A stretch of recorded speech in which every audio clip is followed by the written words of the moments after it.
Maya had always been cautious about social media. She used Facebook mainly to keep up with family updates and the occasional funny post, but she rarely shared anything personal. Her posts were simple and infrequent, just pictures of sunsets, a new book she was reading, or a meal she'd made. But there was one person on her friend list that she couldn't ignore. Aiden. He had added her as a friend a year ago after a mutual friend tagged them both in a post about a local event. Maya didn't know him well, but his posts were different. Thoughtful. Reflective. He posted about books, art, music, things that resonated with her.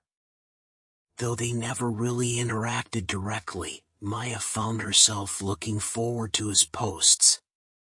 They often sparked something in her, making her think a little deeper about the world, about her own life.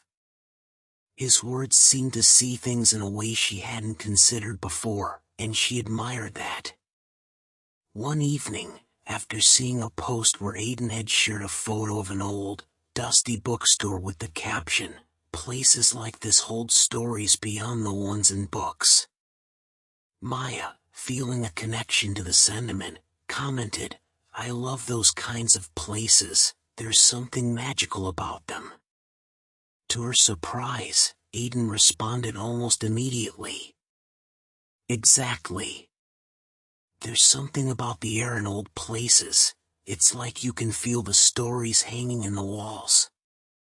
Their brief exchange sparked a back and forth about their favorite hidden spots in the city, local bookstores, and how books could transport them to places they had never been. From that day forward, they began to interact more regularly.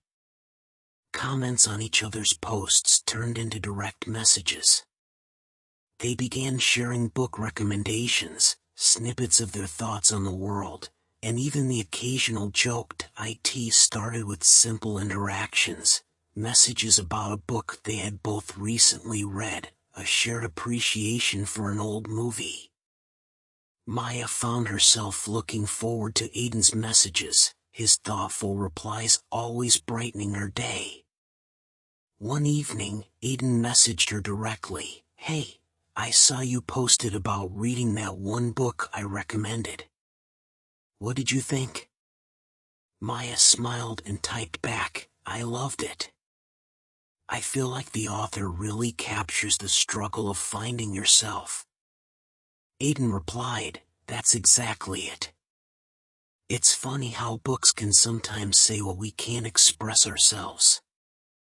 Their conversation flowed easily. It felt comfortable, like talking to a close friend, even though they had never met in person. As the days went by, they talked more. They discussed their dreams, their fears, their frustrations, and the small joys of life. With each message, Maya felt a deeper connection to Aiden, even though they had never shared a physical space.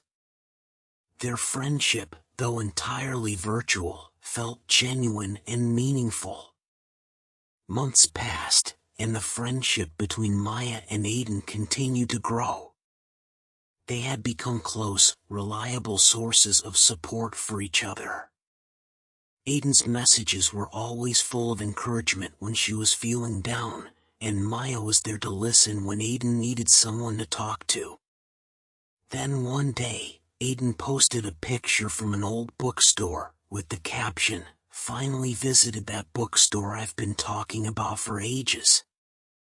It's everything I imagined it would be." Maya, feeling a sudden urge, commented, "I've always wanted to visit that one. Maybe one day I will." To her surprise, Aiden replied, "Well, I'm planning to go again next weekend. Want to meet up and check it out together?" Maya hesitated. They had never met in person before. But something about Aiden's message felt right. They had been talking for months, and it felt like meeting face to face was the natural next step.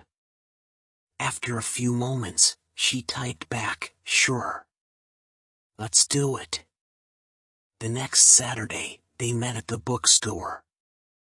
Maya was nervous, but as soon as she saw Aiden standing by the entrance, holding a book in his hand and smiling at her, all her worries melted away. "Hi, Maya," he greeted her warmly. "It's so good to finally meet you in person." "Hi, Aiden," she replied, her heart racing, but in a good way. "I can't believe we're actually doing this." They spent the day together, walking through the aisles of the bookstore, talking about books, life, and everything in between. There was no awkwardness between them, no uncertainty. It was like they had known each other for years. They shared coffee, laughed over stories from their childhood, and even ended up in a quiet corner of the store, reading together in companionable silence. After that day, Maya and Aiden continued to meet regularly, not just at the bookstore, but for walks in the park, visits to local cafes, and quiet evenings spent chatting.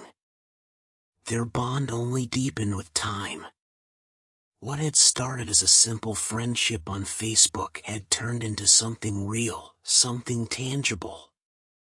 Maya had always believed that true friendships needed to be built face to face, but Aiden had proven her wrong. Sometimes, connections could begin in the most unexpected places, like a comment on a Facebook post, and grow into something that felt like it had always been meant to be. Maya realized that the beauty of their friendship wasn't just in the shared interests or the messages exchanged. It was in the way they had both shown up for each other, even without being physically present in the same room. It was in the trust they had built, the way they had supported one another through life's ups and downs. And as she looked back on how their friendship had blossomed, Maya couldn't help but smile. It all began with a simple click, a comment on a post. But it had turned into something far greater than she had ever expected, an unexpected, lasting friendship that she would cherish forever.